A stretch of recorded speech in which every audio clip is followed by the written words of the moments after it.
Okay friends, మనం ప్రాచీన భారతదేశ చరిత్రకు సంబంధించి చిట్ట చివరి టాపిక్ పల్లవుల గురించి ఈ సెషన్లో మనం చర్చిస్తాము. దక్షిణ భారతదేశాన్ని దాదాపుగా 3 శతాబ్దాల పాటు ఏకఛత్రాధిపత్యంగా పాలించిన రాజులు పల్లవులండి. ఈ పల్లవులతో మన ప్రాచీన భారతదేశ చరిత్రను ముగిస్తాము.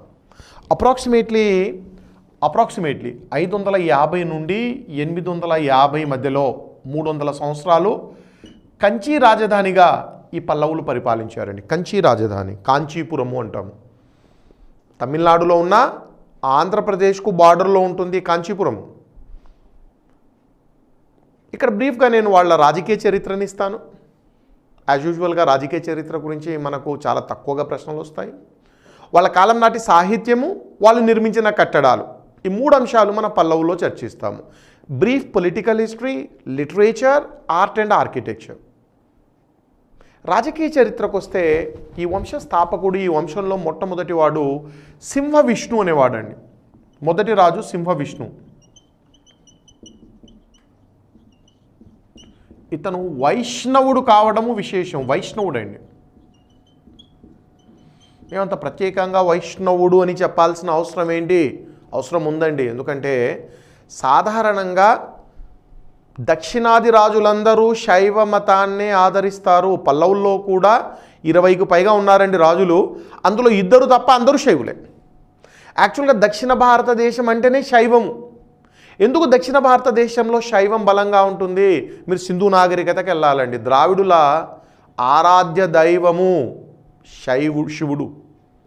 సింధు నాగరికత కాలం నుండి ద్రావిడులు శివుణ్ణి ఆరాధిస్తారు. ఆ సింధు నాగరికత ప్రజలు ద్రావిడులని, ఆ ద్రావిడుల ఆరాధ్య దైవం మనం చూసాము. ఆ శైవము దక్షిణ భారతదేశానికి రావడం జరిగింది. హౌవెవర్ 20కు పైగా రాజులుంటే పల్లవుల్లో 2 మాత్రమే వైష్ణవులు. అందులో మొదటివాడు సింహ విష్ణు అని. మహేంద్రవర్మ 1.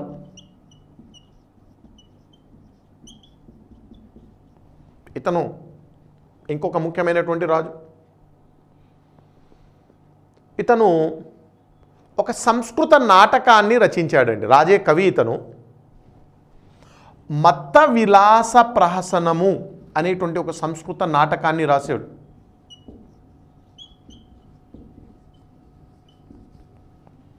మత్త విలాస ప్రహసనము ఒక హాస్య నాటిక అండి. మత్తులో అంటే మద్యం తాగి ఆ మత్తులో ఒక సన్యాసి సృష్టించే ప్రహసనం. సో ఈ మత్త విలాస ప్రహసనము అనేటువంటి ఒక హాస్య నాటికను సంస్కృత భాషలో ఇతను రాయడం జరిగింది. పుల్లలూరు యుద్ధంలో ఆల్రెడీ మనం చర్చించాము.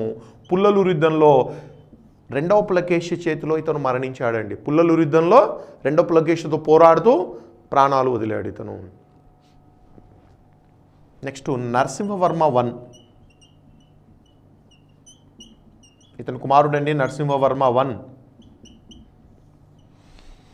ఇతను చాలా ముఖ్యమైనటువంటి వాడు. ఇతను వాతాపికొండ అనే బిరుదాన్ని తీసుకున్నాడు. దీని బ్యాక్గ్రౌండ్ ఆల్రెడీ మీకు తెలుసు. ప్రీవియస్ వీడియోలో చెప్పాను. మణిమంగళ యుద్ధంలో 2వ పులకేశిని ఓడించి 2వ పులకేశిని వాతాపి వరకు తరిమి అక్కడ అతను అంతం చేశాడు, చంపేశాడు. వాతాపిని జయించాను అనే బిరుదాన్ని తీసుకున్నాడు. వాతాపికొండ. ఇంకొక బిరుదు మహామల్ల లేదా మహాబలి. మహామల్ల లేదా మహాబలి మీనింగ్ ఒకటే అండి. మల్ల అంటే యోధుడని అండి. మహాబలి అన్న యోధుడే. ఈ మహామల్ల లేదా మహాబలి అనే బిరుదాన్ని తీసుకొని ఒక నూతన రాజధాని నగరాన్ని నిర్మించాడు. వీళ్ళ రాజధాని కాంచీపురం అని చెప్పాను. ఇప్పుడు ఇతను ఒక కొత్త రాజధాని నగరాన్ని నిర్మించాడు. దాన్ని మనము మహామల్లపురము అంటాము లేదా మహాబలిపురము అంటాము. మహామల్లపురము లేదా మహాబలిపురము. తమిళులు అయితే మామళ్ళపురం అంటుంటారు జనరల్గా. మామళ్ళ కాదండి, మహామల్లపురము, మహాబలిపురం. చాలా అద్భుతమైనటువంటి ఒక నగరాన్ని ఇతను నిర్మించడం జరిగిందండి. నరసింహవర్మ 1. ఈ నరసింహవర్మ 1 కాలంలో హుయాన్సాంగ్ కంచిని సందర్శించాడు. హుయాన్సాంగ్ మొత్తం భారతదేశం అంతా తిరిగాడండి. ఉత్తర భారతదేశంలో అతను హర్షవర్ధనుని దగ్గర ఉన్నాడు. హర్షవర్ధను నార్త్ ఇండియాకు వచ్చినప్పుడు హర్షవర్ధనుడు పాలిస్తున్నాడు. డెక్కన్కి వచ్చినప్పుడు రెండవ పులకేశి కాలంలో డెక్కన్ను సందర్శించాడు. ఇక కంచిని, దక్షిణ భారతదేశాన్ని, సౌత్ ఇండియాను పర్యటించేటప్పుడు మొదటి నరసింహవర్మ కంచిలో అతను చాలా విషయాలు, కొంతకాలం ఉండి చాలా విషయాలు మనకు చెప్పడం జరిగింది. ఇక నెక్స్ట్ ఇంపార్టెంట్, చాలామంది ఉన్నారండి, అందరి గురించి మనం చర్చించాల్సినటువంటి అవసరం లేదు. ఈ వంశంలో మనకి ఇంకొక ముఖ్యమైన రాజు రెండవ నరసింహవర్మ.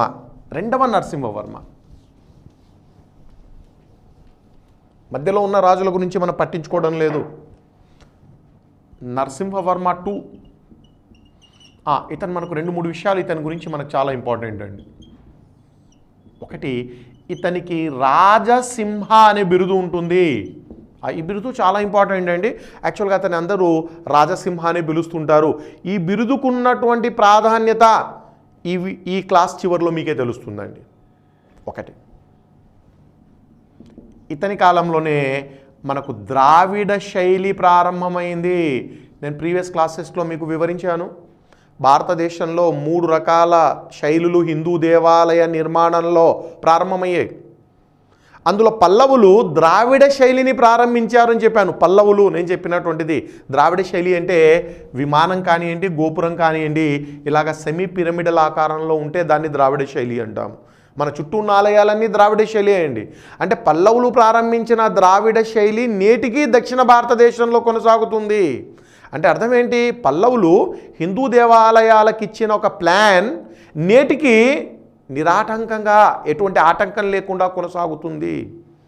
అందులో కూడా ప్రత్యేకంగా మొట్టమొదటి ద్రావిడ ఆలయాలు నిర్మించిన ఘనత నరసింహవర్మకి వెళ్తుందండి. కాబట్టి మన దేశంలో మొట్టమొదటి ద్రావిడ శైలి ఆలయాలు రెండవ నరసింహవర్మ నిర్మించినటువంటిదే. ఇతను మనకు ఒక కొత్త శైలిని ప్రారంభించాడండి. చైనాకు పెద్ద దౌత్య బృందాన్ని పంపించాడు ఇతను వ్యాపార వాణిజ్యాల కోసం. ద్వైపాక్షిక వ్యాపారాన్ని పెంచుకోవడానికి, చైనాతో వ్యాపారాన్ని పెంచుకోవడానికి ఒక దౌత్య బృందాన్ని కూడా పంపించాడు ఇతను చైనాకు. పల్లవులకు చైనాకు మధ్య బ్రహ్మాండమైన వ్యాపారం ఉండేదండి. ఆ వ్యాపారం అంతా మహాబలిపురం తీర ప్రాంతం అండి. ఆ రేవు పట్టణం నుంచి ఆ వ్యాపారం జరిగింది. అందుకని last year Narendra Modi China అధ్యక్షుడు జింగ్పింగ్తో సమావేశం ఎక్కడ ఏర్పాటు చేశాడంటే మహాబలిపురంలోనే ఏర్పాటు చేశాడు. అంటే ఆయన చెప్పాలనుకున్న పాయింట్ ఏంటంటే, ఎప్పుడో అండి 7వ శతాబ్దంలోనే ఈ మహాబలిపురం నుంచి చైనాతో మాకు బ్రహ్మాండమైన వ్యాపార సంబంధాలు ఉన్నాయి అని చెప్పడానికి మహాబలిపురం వేదికగా చైనా అధ్యక్షుడితో చర్చలు జరిపాడు. తర్వాత చైనా భారతదేశంతో ఏ రకంగా కయ్యానికి కాలు దూవుతుందో మనకు తెలుస్తుంది. ఎందుకు మహాబలిపురంలో చర్చలు ఎందుకు చేశారంటే, ఆల్రెడీ బ్రహ్మాండమైన వ్యాపారం మహాబలిపురం నుంచి ప్రాచీన కాలంలో చైనాతో కొనసాగింది. ఈ నరసింహవర్మ కాలంలో అనేక ఘటికలు నిర్మించబడ్డాయి. ఘటికలు మీరు కనుక ఆంధ్రప్రదేశ్ పబ్లిక్ సర్వీస్ కమిషన్ నిర్వహించినటువంటి గ్రూప్ 1, గ్రూప్ 2 ఆబ్జెక్టివ్ ప్రశ్నలు చూస్తే ఘటికల గురించి పదే ప్రశ్నలు కనిపిస్తాయి. ఘటికలు అంటే ఏంటి జనరల్గా మనకు అడిగే ప్రశ్న అండి. మర్చిపోండి నరసింహవర్మ, ఎందుకంటే చాలామంది ఘటికలు కట్టారు. ఘటికలు పాఠశాలలు, ఎడ్యుకేషనల్ ఇన్స్టిట్యూషన్స్ అండి. ప్రతిసారి ఘటికలు అంటే ఏంటి? విద్యాసంస్థలు. ఒకసారి సడన్గా ఘటికలు ఏ మతానికి చెందిన విద్యాసంస్థలని ఒకసారి అడిగాడండి. ఏ మతానికి చెందిన విద్యాసంస్థలు? అందరూ బౌద్ధం వెళ్ళారండి. తప్పండి. ఘటికలు హిందూ మతానికి సంబంధించిన విద్యాసంస్థలు. ఖచ్చితంగా చెప్పాలంటే దేవాలయాలకు అనుబంధంగా ఏర్పాటు చేసిన వేద పాఠశాలలు ఇవి. ఘటికలు వేద పాఠశాలలండి. అంటే ఒక దేవాలయానికి అనుబంధంగా ఉంటాయి. మతపరమైన విద్య ఘటికల్లో ఇవ్వడం జరుగుతుంది. మద్రసాలాగా అండి. మద్రసా అంటే మీకు తెలిసి ఉంటుంది, మసీదుకు అనుబంధంగా ఉన్న విద్యాసంస్థ. ఇస్లామిక్ విద్యను అందిస్తారు అక్కడ. ఘటికలు కూడా దాదాపుగా అలాంటివే అండి.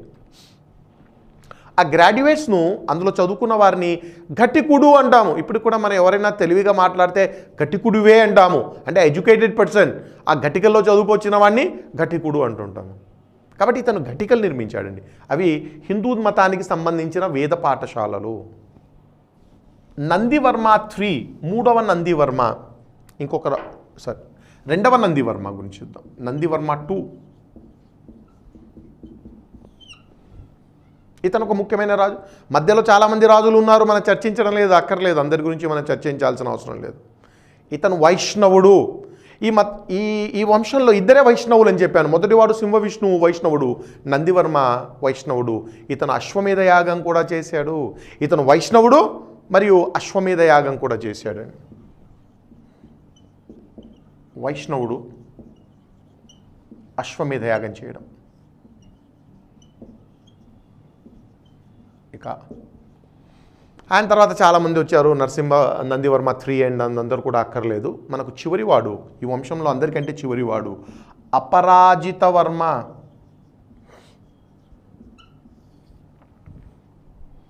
ఈ అపరాజిత వర్మ అప్రాక్సిమేట్లీ 850లో ఇతని సామంతుడైనటువంటి ఆదిత్య చోళుడు, ఇతనికి సామంతుడండి ఆదిత్య చోళుడు.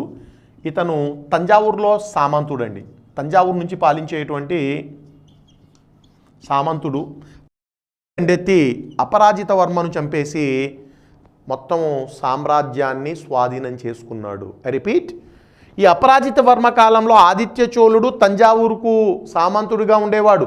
ఇతను కంచిపై దండెత్తి రాజును అంతం చేసి పల్లవ రాజ్యాన్ని అంతం చేశాడు. ఫలితంగా ఒక స్వతంత్ర చోళ రాజ్యాన్ని స్థాపించాడు. చోళ రాజ్యము తంజావూరు రాజధానిగా. ఎప్పుడు 850లో. మరి అంతకుముందు మనము ప్రాచీన కాలంలో చోళ, చేర, పాండ్య అని 3 రాజ్యాలు తమిళనాడును పాలించాయని చెప్తూ చోళ రాజ్యం చర్చించుకున్నాము. మనకు సంగం సాహిత్యాన్ని అందించారు. ఆ చోళులు వేరు. అదే నేను పదే పదే చెప్పేది, ఒకే పేరుతో అనేక వంశాలు భారత చరిత్రలో కనిపిస్తూ ఉంటాయి. వాళ్లకు వీళ్లకు సంబంధం లేదు. ఆ ప్రాచీన చోళులు వేరండి, ఈ చోళులు వేరు. వీళ్ళు తంజావూరు నుంచి పరిపాలించారు. 850 తర్వాత అంటే వీళ్ళ గురించి మనము మధ్యయుగంలో చర్చిస్తాము. ఈ చోళులు తంజావూరు నుంచి పాలించిన చోళుల గురించి మధ్యయుగంలో. ఇక్కడ మీరు గుర్తుపెట్టుకోవాల్సినటువంటిది, దక్షిణ భారతదేశంలో పల్లవులు అంతరించిన తర్వాత చోళులు పరిపాలించారు. ఈ చోళులకు ప్రాచీన చోళులకు సంబంధం లేదు. ఇది బ్రీఫ్గా, క్లుప్తంగా పల్లవుల రాజకీయ చరిత్ర ఫస్ట్ పార్ట్ అండి. సెకండ్, పల్లవుల కాలం నాటి సాహిత్యము, బ్రీఫ్గా సాహిత్యము, ఆ తర్వాత వాస్తుశిల్పకళలు. సాహిత్యాన్ని మనం చూస్తాం. పల్లవులు సంస్కృత భాషను ఆదరించారండి. జనరల్గా దక్షిణాది వాళ్ళంతా తమిళాన్ని ఆదరిస్తే వీళ్ళు మాత్రం సంస్కృతాన్ని ఆదరించారు. వీళ్ళ రాజభాష కూడా సంస్కృతమే అండి. చాలా ఇంట్రెస్టింగ్. లేకుంటే తమిళాన్నే, దక్షిణాది రాజులు ఎవరైనా తమిళం చూస్తే వీళ్ళు మాత్రం సంస్కృతాన్ని ఆదరించారు. ఈ కాలం నాటి ఇద్దరు సంస్కృత కవులు, చాలా గొప్ప కవులండి ఇద్దరు. ఒకటి పేరు భారవి. ఇతడు కిరాతార్జునీయము అనే కావ్యం రాశాడండి సంస్కృతం. కిరాతార్జునీయము, భారవి రాసినటువంటి కిరాతార్జునీయము సంస్కృత సాహిత్యంలో ఒక గొప్ప గ్రంథం ఇది. ఈ భారవి అనేవాడు 2వ నందివర్మ ఆస్థానంలో ఉన్నాడండి. నందివర్మ 2nd ఆస్థానంలో ఉన్నాడు ఇతను. ఇక మోస్ట్ ఇంపార్టెంట్ కవి దండి కవి అండి. దండి. ఇతను దశకుమార చరిత రాశాడు సంస్కృతంలో. దశకుమార చరిత. ఇతడు నరసింహవర్మ 2nd ఆస్థానంలో ఉన్నాడు. 2వ నరసింహవర్మ. ఈ గ్రంథం చాలా సుప్రసిద్ధం అండి, దశకుమార చరిత. మన కాకతీయుల దగ్గర, నేను ఆంధ్ర హిస్టరీ తెలంగాణ హిస్టరీకి కామన్గా ఈ తెలంగాణ చరిత్ర, ఈ కాకతీయుల చరిత్రను చర్చించాలండి. ఆంధ్ర హిస్టరీలో కాకతీయులు ఇంపార్టెంట్, తెలంగాణ చరిత్రలో కూడా కాకతీయులు ఇంపార్టెంట్ అండి. సో ఇక్కడ నేను కాకతీయుల దగ్గర కేతన అనే కవి, తిక్కన శిష్యుడండి, కేతన గురించి చూస్తాను. ఆ కేతన దశకుమార చరితను తెలుగులో రాసి అభినవ దండి అనే బిరుదాన్ని తీసుకుంటాడు. అభినవ దండి. ఆ దశకుమార చరిత తెలుగులో రాశాడండి. బట్ ఒరిజినల్గా దశకుమార చరిత సంస్కృతం రాసింది దండి. నేను చూశానండి ఒకసారి ఒక ఎగ్జామ్లో, మన ఆంధ్రప్రదేశ్లో జరిగినటువంటి ఒక పోటీ పరీక్షల్లో ఓ ప్రశ్న అడిగాడు. ఓ 4 కవులు ఇచ్చి, ఈ క్రింది కవుల్లో గుప్తుల కాలానికి చెందని కవి ఎవరు? శాఖదత్తుడు, విష్ణు శర్మ, కాళిదాసుడు, దండి, ఈ పేర్లు ఇచ్చాడండి. గుప్తుల కాలానికి చెందని కవి ఎవరు? దండి. ఎందుకంటే దండి గుప్తుల అనంతర కాలానికి చెందినవాడు, పల్లవుల దగ్గర ఉన్నాడు. ఈ రకమైన ప్రశ్నలు కూడా మనకు ఏపీపీఎస్సి నిర్వహించిన పోటీ పరీక్షల్లో అడగడం జరిగింది. వీటితో పాటుగా మనకు తమిళ సాహిత్యం కూడా ఈ కాలంలో కనిపిస్తుందండి. తమిళ సాహిత్యం కూడా పల్లవుల కాలం నాటి ఒక సుప్రసిద్ధమైనటువంటి తమిళ కవి పెరుందేవనార్. వెరీ వెరీ ఇంపార్టెంట్ అండి. పెరుందేవనార్ ఇతను చాలా ఇంపార్టెంట్ అండి. ఏంటి ఇంపార్టెన్స్ ఏంటంటే ఇతను మహాభారతాన్ని తమిళంలో రాశాడు. మీకు తెలిసి ఉంటుంది, రామాయణ మహాభారతాలు దాదాపుగా అన్ని భారతీయ భాషల్లో అనువదించబడ్డాయి, తమిళంలో కూడా అనువదించబడ్డాయి. మహాభారతమును పెరుందేవనార్ తమిళంలో రచించాడు. మరి రామాయణము తర్వాత అండి, చోళుల కాలంలో, పల్లవుల తర్వాత చోళులు వచ్చారు. ఈ చోళులను మనం మధ్యయుగంలో చర్చిస్తాము. ఆ చోళుల కాలంలో కంబన్ అనే కవి కనిపిస్తాడు మనకు, తమిళ కవి. అతను రామాయణం రాశాడు. ఇక్కడ మాత్రము మహాభారతం. దీంతో పాటుగా 63 మంది నాయనార్లు. 63 మంది నాయనార్లు చాలా చాలా చాలా ఇంపార్టెంట్ అండి. ఇక్కడ నుంచి మనకు ప్రశ్న డెఫినెట్గా వస్తుంది. క్వశ్చన్ నెంబర్ 1, నాయనార్లు ఎంతమంది? 63. క్వశ్చన్ నెంబర్ 2, నాయనార్లు ఎవరు? తమిళ శైవ మతాచార్యులు. ఊరూరు తిరుగుతూ శైవ మతాన్ని ప్రచారం చేసేటువంటి సెయింట్స్ అండి వీళ్ళు, శైవ సెయింట్స్, తమిళ శైవ మతాచార్యులు నాయనార్లు 63 మంది. వీళ్ళు శివుణ్ణి స్తుతిస్తూ కీర్తిస్తూ అనేక గీతాలు రచించారండి. వీళ్ళు 63 మంది శివుణ్ణి ప్రార్థిస్తూ, శివుణ్ణి పొగుడుతూ ప్రార్థిస్తూ వాళ్ళు రాసినటువంటి పాటలన్నింటినీ ఒక పుస్తకంగా సంకలనం చేశారు. 63 మంది రాసిన శైవ కవితలను కలిపి ఓ పుస్తకంగా చేశారు. దాన్నే మనము తేవరం అంటాము లేదా తిరుమురై. తమిళులకు, తమిళ శైవులకు అత్యంత పవిత్ర సాహిత్యము తేవరం లేదా తిరుమురై అండి. వీళ్ళు రాసినటువంటి ఆ శైవ కవితలను తేవరం, తిరుమురై అంటారు. దీన్నే మనము ద్రావిడ వేదము అని కూడా అంటారండి. తేవరం, తిరుమురైను ద్రావిడ వేదం అని కూడా చెప్పడం జరుగుతుంది. అంటే ద్రావిడులకు ఇది వేదం లాంటిది. ఇంతకుముందు ప్రీవియస్ వీడియోస్లో చెప్పాను, మీరు తమిళనాడుకు వెళ్ళండి. తమిళనాడులో ఈరోజు ఆ వేదాలు, సంస్కృత మంత్రాలను పక్కన పెట్టి శైవాలయాల్లో తేవరం లేదా తిరుమురైలోని పద్యాలు పండితులు చదువుతూ ఉంటారు అక్కడ మంత్రాలు.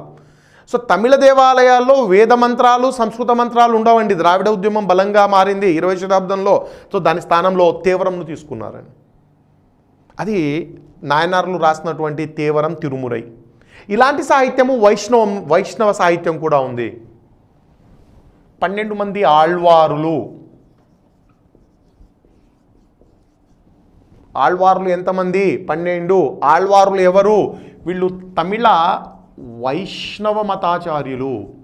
నాయనార్లు శైవం అయితే వీళ్ళు వైష్ణవ మతాచార్యులండి.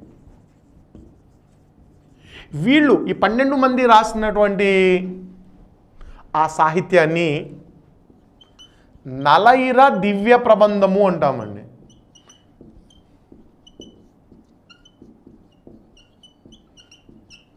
ఈ పదం ప్రబంధం అని గుర్తుపెట్టుకున్న చాలా అండి. ప్రబంధ సాహిత్యము తమిళ వైష్ణవులకు అత్యంత పవిత్రము. ఈరోజు తమిళనాడులోని వైష్ణవాలయాల్లో వెళ్తే పండితులు అక్కడ ప్రబంధంలోని మంత్రాలు చదువుతారు, వేదాలు కానీ సంస్కృతం కానీ చదవరు. ఇప్పటికీ అక్కడక్కడ గొడవ ఉంటుందండి. తమిళనాడులో ప్రబంధ మంత్రాలు చదవాలన్నా వేద మంత్రాలు చదవాలా వైష్ణవంలో అయితే, శైవంలో అయితే వేద మంత్రాలు చదవాలన్నా తేవరం చదవాలా అనేటువంటి ఘర్షణ అక్కడక్కడ జరుగుతూనే ఉంటుంది. అంటే చాలా పవిత్రమైనటువంటి తమిళ వైష్ణవ సాహిత్యము ప్రబంధము నాలయిర దివ్య ప్రబంధము. నాలయిర అంటే 4000 అండి. ఇందులో 4000 వైష్ణవ కవితలు ఉంటాయి. 4000 దివ్య అంటే పవిత్రమైనటువంటివి. బట్ దాని పేరైతే ప్రబంధము. ఇది తమిళ సాహిత్యం అండి. సో మహాభారతం రాయబడింది, నాయనార్లు రాసినటువంటి తేవరం, ఆళ్వార్లు రాసినటువంటి ప్రబంధము, ఇవి తమిళ సాహిత్యం. పల్లవుల కాలం నాటి సాహిత్యం గురించి అండి. సంస్కృత సాహిత్యము, తమిళ సాహిత్యము. ఇక చివరిగా చాలా ముఖ్యమైనటువంటిది వాస్తు శిల్పకళలు. చాలా అద్భుతమైన కట్టడాలు పల్లవులు నిర్మించారండి. వాటిని కొంత వివరంగా చేస్తామని. యాజ్ యూజువల్గా పల్లవులు కూడా మనకు గుహాలయాలు నిర్మించారు, కేవ్ టెంపుల్స్, అలాగే స్ట్రక్చరల్ టెంపుల్స్. వీటి గురించి ఎప్పటి నుంచో చెప్పుకుంటూ వస్తున్నాను. స్ట్రక్చరల్ టెంపుల్స్ 2 రకాల ఆలయాలు ఉన్నాయండి. తొలి రాజులేమో గుహాలయాలు నిర్మిస్తే తర్వాతి రాజులు మాత్రము స్ట్రక్చరల్ టెంపుల్స్ నిర్మించారు. ముందుగా మనము కేవ్ టెంపుల్స్ను పరిశీలిస్తామని. తేడా చెప్పాను కేవ్ టెంపుల్స్కు, స్ట్రక్చరల్ టెంపుల్స్కు. కేవ్ టెంపుల్ ఉల్లి సుత్తి తీసుకొని రాయిని కట్ చేసి ఆలయం నిర్మించడం అండి. ఎక్కడ మీరు ఏ మెటీరియల్ వాడరు, ఉల్లితో రాయిని కట్ చేసి ఒక ఆకారాన్ని క్రియేట్ చేస్తే కేవ్ టెంపుల్ కింద వస్తుంది అది. అదే రాళ్ళు ఇటుకలు పేర్చి ఒక కట్టడాన్ని నిర్మిస్తే అది స్ట్రక్చరల్ టెంపుల్ అవుతుంది. మొదటి రాజులు కేవ్ టెంపుల్స్ వేయండి. అందులో కేవ్ టెంపుల్స్ నిర్మించిన వాళ్ళలో మహేంద్రవర్మ 1 ఒకరండి. మహేంద్రవర్మ 1 మొదటి రాజుల్లో మహేంద్రవర్మ 1. ఇతను నిర్మించినటువంటి ఆలయాలు, మహేంద్రవర్మ 1 నిర్మించినటువంటి ఆలయాలు మనకు 2 ముఖ్యమైనటువంటి శైవ గుహాలయాలు ఇతను నిర్మించడం జరిగిందండి. ఒకటి భైరవకొండ, భైరవకొండలో ఒక శైవ గుహాలయము. రెండవది సిత్తనవసల్. భైరవకొండలో ఒక శివ గుహాలయము, సిత్తనవసల్లో ఇంకొక శివ గుహాలయము. సిత్తనవసల్లో అక్కడక్కడ మనకు పెయింటింగ్స్ కూడా ఉన్నాయండి. గుహాలయం పైన కొన్ని బొమ్మలు కూడా పెయింటింగ్ చేశారు. సో పల్లవుల కాలం నాటి పెయింటింగ్స్ సిత్తనవసల్ గుహాలయంలో మనకు కనిపిస్తాయి. నెక్స్ట్ గుహాలయాలు నిర్మించిన ఇంకొక రాజు నరసింహవర్మ 1 అండి. మొదటి నరసింహవర్మ. ఈ మొదటి నరసింహవర్మనే మహాబలిపురం నగరాన్ని నిర్మించాడని చెప్పాను. ఇతని కట్టడాలన్నీ మహాబలిపురంలోనే ఉంటాయి. మహాబలిపురము యునెస్కో గుర్తించిన ప్రపంచ వారసత్వ కేంద్రము, world heritage centre and UNESCO. ఎందుకంటే ఇక్కడ అద్భుతమైన కట్టడాలు. ఇక్కడ నరసింహవర్మ నిర్మించినటువంటి అనేక గుహాలయాలు ఉన్నాయి. గుహాలయాలు, ఈ గుహాలయాల్లో అన్నిటికంటే మోస్ట్ ఇంపార్టెంట్ 5 పాండవ రథాలు. గుహాలయాల కేటగిరీ అండి. గుహాలయము అంటే ఏదైనా కానీ ఉల్లి తీసుకొని రాయిని కట్ చేసి మీరు నిర్మాణాన్ని చేస్తే దాన్ని గుహాలయం కింద తీసుకుంటాము. సో 5 పాండవ రథాలు. ఏంటి పాండవ రథాలు అంటే యాక్చువల్గా ఇవి ఏకశిలా రథాలండి. మహాబలిపురంలో ఒక పెద్ద గుట్ట అండి, రాతి గుట్ట. అక్కడ శిల్పులు ఆ రాతి గుట్టను చాలా అందంగా కట్ చేసి ఒకే రాయి నుంచి 5 రథాలు, రథాలు కాదండి యాక్చువల్గా టెంపుల్స్ అవి, వాటిని రథాలు అంటాము. ఒక 5 ఆలయాలను ఒకే రాయి నుంచి క్రియేట్ చేశారు. ఒకే రాయి నుంచి 5 ఎలా క్రియేట్ చేస్తారు? ఇప్పుడు ఫర్ ఎగ్జాంపుల్ ఇది ఒక పెద్ద రాయి, ఈ పార్ట్ తీసుకొని కట్ చేసి ఒక ఆలయాన్ని నిర్మిస్తారు. ఈ పార్ట్ తీసుకొని రెండో ఆలయాన్ని నిర్మిస్తారు. ఈ మధ్య ఉన్న రాయిని, ఈ మొత్తం రాయిని పూర్తిగా కట్ చేసి కింది వరకు కట్ చేసి దాన్ని బయట పడేస్తారండి. ఎలా ఉంటుందంటే ఇదొక కట్టడము ఇదొక కట్టడం అనేటువంటి ఐడియా వస్తుంది. అంటే మధ్యలో ఉన్న రాయిని కింది వరకు కట్ చేసి పక్కన పడేస్తారు. ప్లస్ అదే రకంగా ఇక్కడ ఒక కట్టడము, ఈ మధ్య ఉన్నటువంటి రాయి, ఇక్కడున్న రాయిని కట్ చేసి బయట పడేస్తారు. అంటే ఇదొక కట్టడము ఇదొక కట్టడము ఇదొక కట్టడము. అలాగే 4, 5 ఈ మధ్యలో ఉన్నటువంటి రాళ్ళన్నిటినీ కట్ చేసి బయట పడేయడం వల్ల మీకేమనిపిస్తుందంటే ఈ 5 కట్టడాలు వేర్వేరు రాళ్లతో చెక్కారు కాదు, ఒకే రాయితో 5 రథాలు చెక్కడం జరిగింది. ఇక్కడ నేను పిక్చర్ చూపిస్తాను, ఒకసారి అబ్జర్వ్ చేయండి. ఈ 5 రథాలని చెప్తారండి, అవి దేవాలయ నమూనాలు. అవి దేవాలయ నమూనాలు. రథాలు పాండవ రథాలుగా అవి సుప్రసిద్ధము. ఒకసారి చూడండి, 5 వేరువేరు కట్టడాలుగా అనిపిస్తాయి కానీ అవన్నీ ఒకే రాయి నుంచి నిర్మించబడ్డాయి. చాలా అద్భుతమైనటువంటిదండి.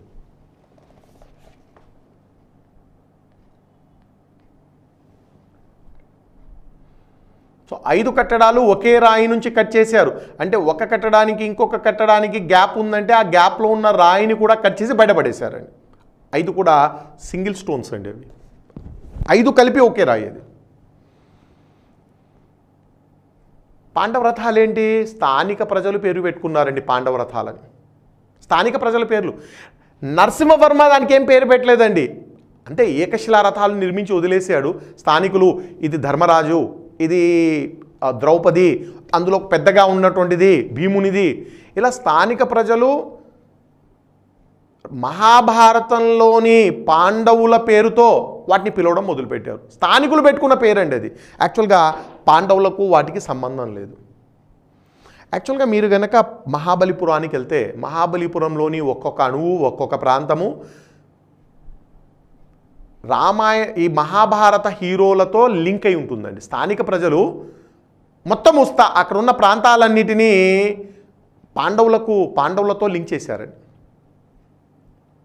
అంటే మహాబలిపురం ప్రజల నా విశ్వాసం ఏంటంటే పాండవులు తమ 12 ఏళ్ల వనవాసము మహాబలిపురంలోనే చేశారు. అయినా ఎక్కడో నార్త్ ఇండియాలో ఉన్న పాండవులు ఇక్కడ దక్షిణ భారతదేశానికి ఎందుకు వస్తారండి? అయినా స్థానిక ప్రజలు చెప్పుకుంటున్నారండి.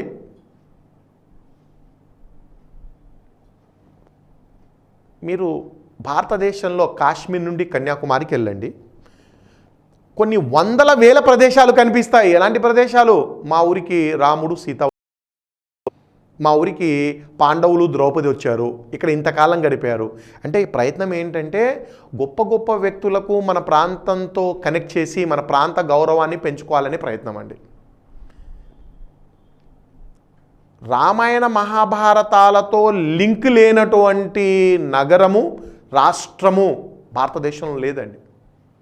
నాసిక్ ఫర్ ఎగ్జాంపుల్, మీరు మహారాష్ట్రలో నాసిక్కి వెళ్ళండి, లోకల్ గైడ్ని తీసుకోండి. ఆ లోకల్ గైడ్ అయితే మొత్తము రామాయణ మహాభారతం అంతా నాసిక్లోనే చూపిస్తాడండి. అదోండి గోదావరి పంచవటి నది ఉంటుంది దానికి సంబంధించి. త్రేతాయుగంలో సీతారాముడు ఈ ప్రాంతాన్ని సందర్శించారు. అందుకని రాముడు ఇక్కడ రెస్ట్ తీసుకుంటుంటే సీత పంచవటి నదిలో స్నానం చేసింది. స్నానం చేసింది పంచవటి నదిలో. త్రేతాయుగం వెళ్ళి ద్వాపరయుగం వచ్చింది.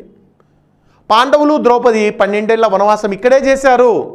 కొన్ని వందల చోట్ల వీళ్ళు వనవాసం చేశారు. అలా ఉన్నాయండి ప్రాంతాలు.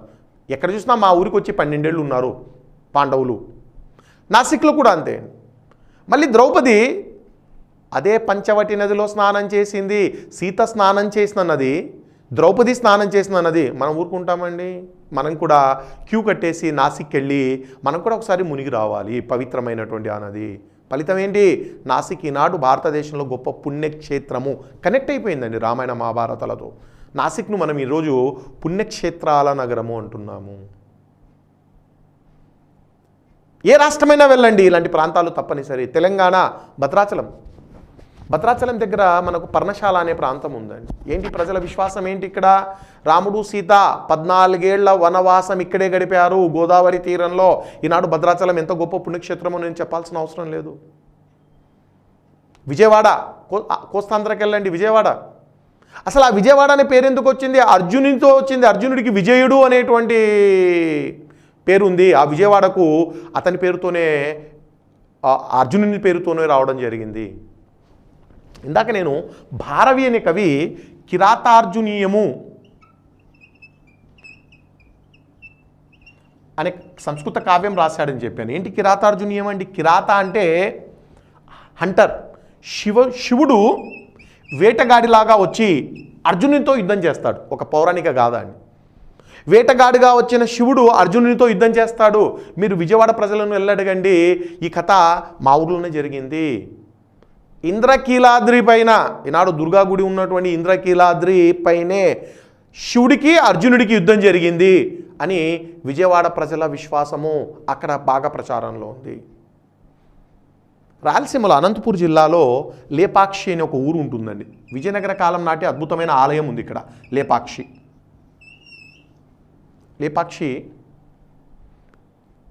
హిందూపూర్ దగ్గర, అంటే ఆల్మోస్ట్ కర్ణాటకకు బార్డర్లో ఈ లేపాక్షి ఉంటుంది.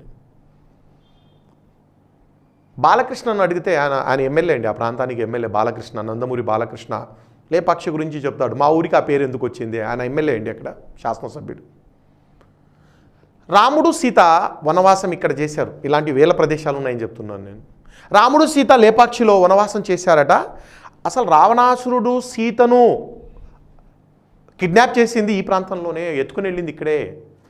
లక్ష్మణుడు రాముడు బయటికి వెళ్ళారు. వాళ్ళిద్దరూ బయటికి వెళ్తే సీత ఒంటరిగా ఉంది. రావణాసురుడు వచ్చి సీతను ఎత్తుకుని వెళ్తుంటాడు. అప్పుడు జటాయు అనే పక్షి దీన్ని చూసి సీతను కాపాడే ప్రయత్నం చేసింది. పక్షి అండి, జటాయు.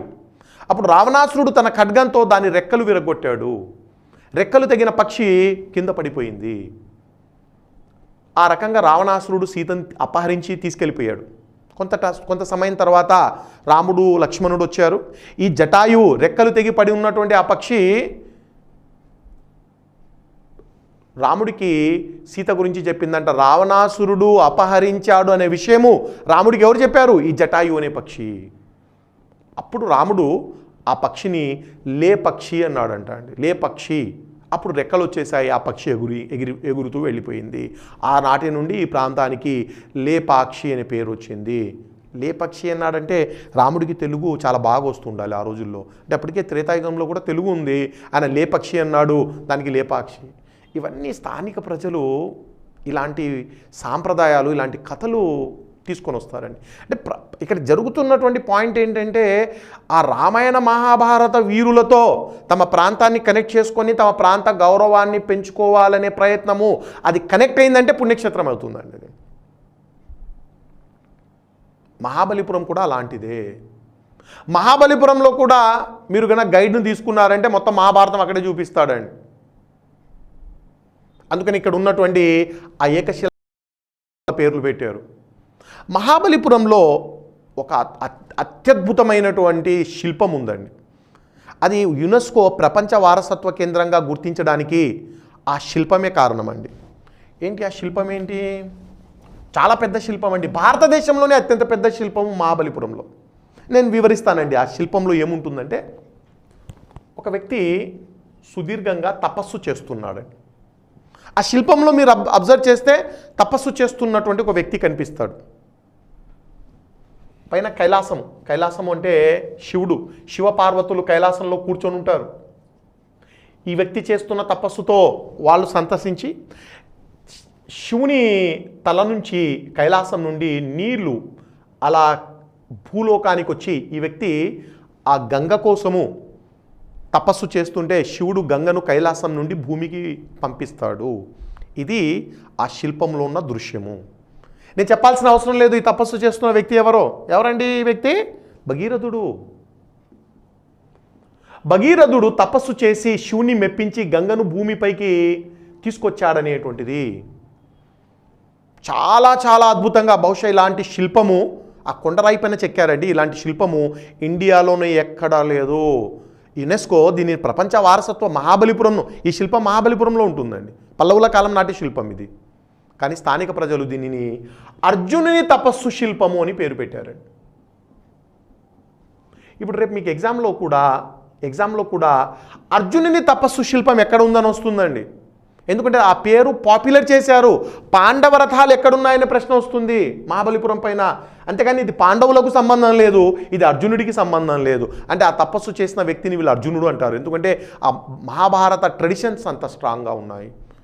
ఒకవేళ మీరు డిస్క్రిప్టివ్ ఎగ్జామ్స్ రాసేవాళ్ళైతే అర్జునుని తపస్సు శిల్పం అని రాస్తూ ఇందులో అర్జునుడు కాదండి భగీరథుడు ఉన్నాడని రాయాల్సి వస్తుంది. బట్ పేరు మాత్రము అర్జునుని తపస్సు శిల్పమే. లేదా దీనికి గంగా అవతరణ శిల్పము అని కూడా పేరు పెట్టచ్చు. గంగా అవతరణ అంటే గంగా భూమిపైన అవతరించడం అండి. గంగా అవతరణ శిల్పం. ఒకసారి ఈ శిల్పాన్ని చూపిస్తాను. భారతదేశంలోనే అత్యంత గొప్ప శిల్పం అండి గంగా అవతరణ శిల్పము లేదా అర్జునుని తపస్సు శిల్పము. ఇందులో అర్జునుడు ఉండడు. ఒకసారి ఈ శిల్పాన్ని చూడండి. మహాబలిపురంలోని అర్జునుని తపస్సు శిల్పము లేదా గంగా అవతరణ శిల్పము. మీరు కనుక జాగ్రత్తగా గమనిస్తే ఇందులో తపస్సు చేస్తున్నటువంటి ఏనుగులు, ఆ నీళ్లు కైలాసం నుంచి వస్తుంటే తాగడానికి వస్తున్న ఏనుగులు, మీరు జాగ్రత్తగా గమనిస్తే భగీరథుడు కూడా ఉంటాడు, కానీ స్థానికులేమో దాన్ని అర్జునుడు అని పేరు పెట్టడం జరిగింది. అలాగా పాండవ రథాలు, నరసింహవర్మ 1 నిర్మించిన 5 పాండవ రథాలు చాలా అద్భుతము మహాబలిపురంలో. ఇవి కేవ్ టెంపుల్స్కి ఎగ్జాంపుల్స్ అండి. ఇక మొదటి రాజులేమో గుహాలయాలు నిర్మిస్తే తర్వాత రాజులు మనకు స్ట్రక్చరల్ టెంపుల్స్ నిర్మించారండి. ముఖ్యంగా ఈ స్ట్రక్చరల్ టెంపుల్స్ నిర్మించిన వాళ్ళలో ఒకరు నరసింహవర్మ 2,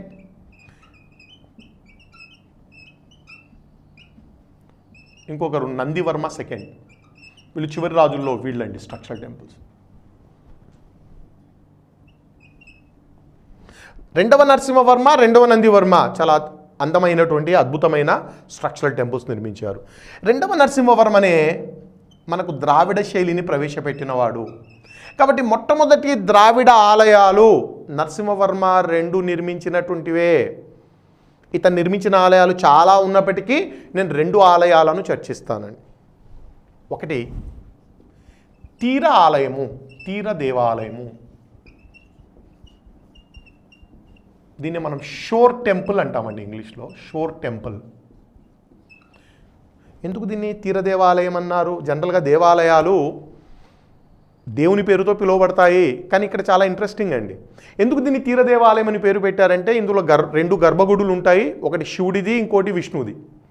ఇది శివాలయము కాదు, విష్ణు ఆలయం కాదండి, 2 గర్భగుడులు ఉన్నాయి. ఒకటి సముద్ర తీరంలో నిర్మించారు. సముద్ర తీరం అంటే ఎగ్జాక్ట్గా బీచ్లో ఉంటుంది. ఆ సముద్రపు కెరటాలు మీరు కనుక హై టైడ్ సీజన్లో చూస్తే, హై టైడ్ ఆ టైంలో సముద్రపు కెరటాలు ఈ ఆలయ గోడలను తాకి వెనక్కి వెళ్తుంటాయి. అందుకని చరిత్రకారులు దీనికి తీర దేవాలయం అని పేరు పెట్టారు. రిమెంబర్, ద్రావిడ శైలిలో ఇదే మొట్టమొదటి ఆలయము. ద్రావిడ శైలిలో నిర్మించబడిన మొట్టమొదటి ఆలయము తీర దేవాలయమే. అందుకనే మహాబలిపురాన్ని ద్రావిడ శైలికి జన్మస్థలము అంటాము.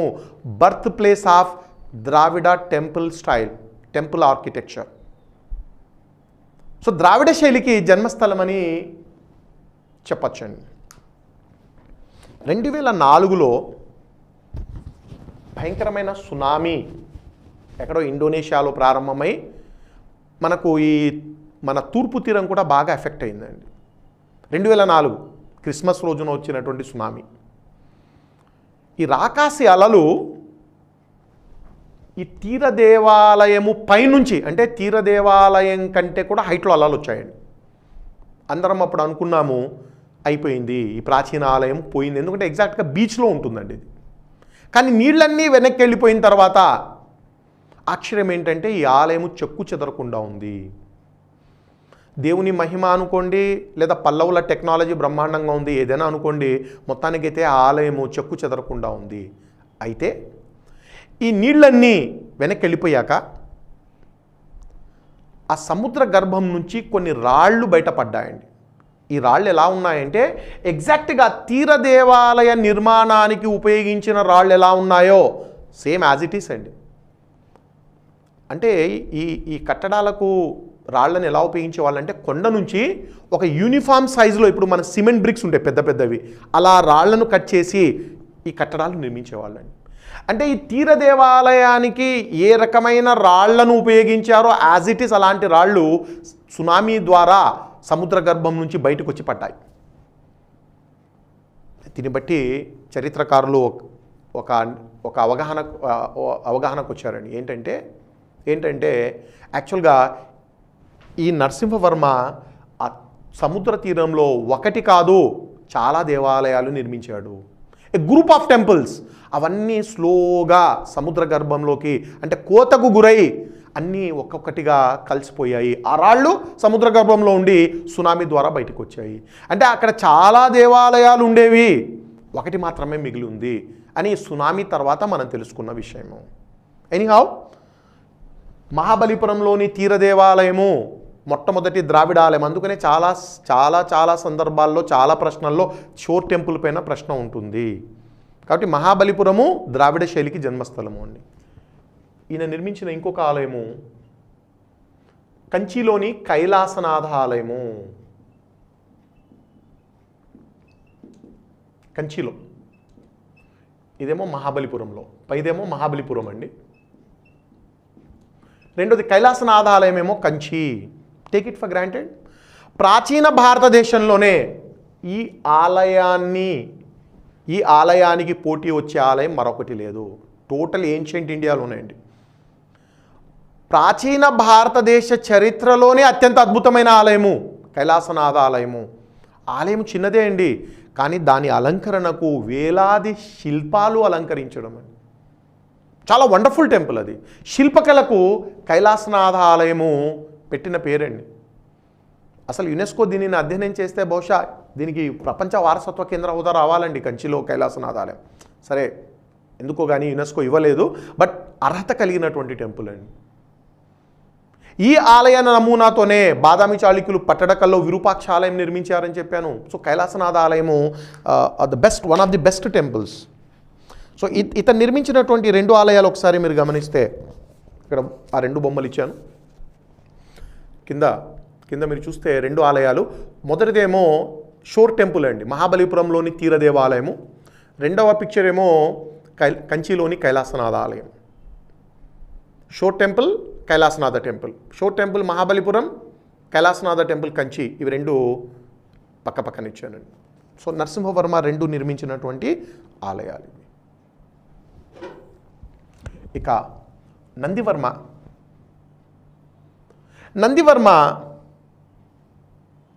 కంచిలో 3 ఆలయాలు నిర్మించాడండి. నందివర్మ కంచిలో నిర్మించిన ఆలయాలు: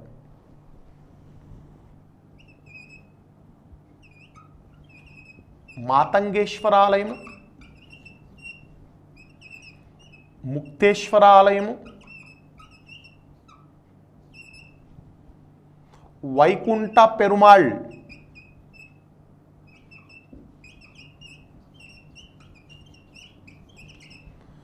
చెప్పాల్సిన అవసరం లేదు. మొదటి రెండేమో శైవాలయాలు, మూడోదేమో వైకుంఠ పెరుమాళ్. ఒత్తుఠా రాయొచ్చండి, వైకుంఠ పెరుమాళ్ వైష్ణవ ఆలయం. కంచిలో ఇతను 3 ఆలయాలు: మాతంగేశ్వర, ముక్తేశ్వర, వైకుంఠ పెరుమాళ్. కంచిలో 3 ఆలయాలు.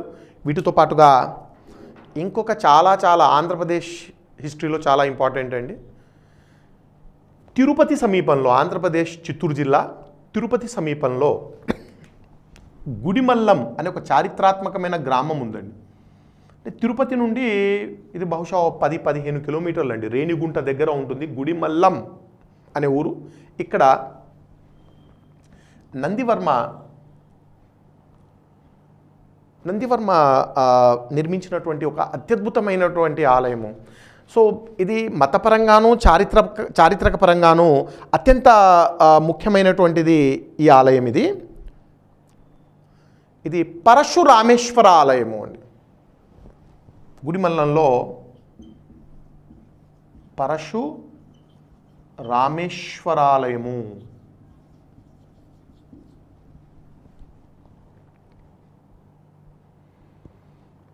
చిత్తూరు జిల్లా గుడిమల్లంలో పరశురామేశ్వర ఆలయం. సో నందివర్మ ఈ 3 ఆలయాలు కంచిలో నిర్మించాడు. ఈ 4వ ఆలయము చిత్తూరు జిల్లా గుడిమల్లంలో నిర్మించాడు. రైట్ అండి, ఇవి వీళ్ళ ఆలయాలు. సో తొలి రాజులేమో గుహాలయాలు నిర్మించారు, తర్వాత రాజులేమో ద్రావిడ శైలిలో స్ట్రక్చరల్ టెంపుల్స్ నిర్మించడం జరిగింది. రైట్ ఫ్రెండ్స్, ఇది పల్లవులకు సంబంధించినటువంటి వాస్తు శిల్పకళలు. దీంతో మనం పల్లవుల టాపిక్తో పాటుగా గుప్తుల అనంతర యుగము అనే టాపిక్తో పాటుగా ప్రాచీన భారతదేశ చరిత్రను క్లోజ్ చేశాము. సో ప్రాచీన భారతదేశ చరిత్ర అంటే ఆ శిలాయుగాలు, చారిత్రక పూర్వయుగం నుండి గుప్తుల అనంతర యుగం వరకు, ఆది నుండి 750 వరకు మనం క్లోజ్ చేసాము. మన నెక్స్ట్ వీడియోస్లో మధ్యయుగ భారతదేశ చరిత్రను ప్రారంభించబోతున్నాం.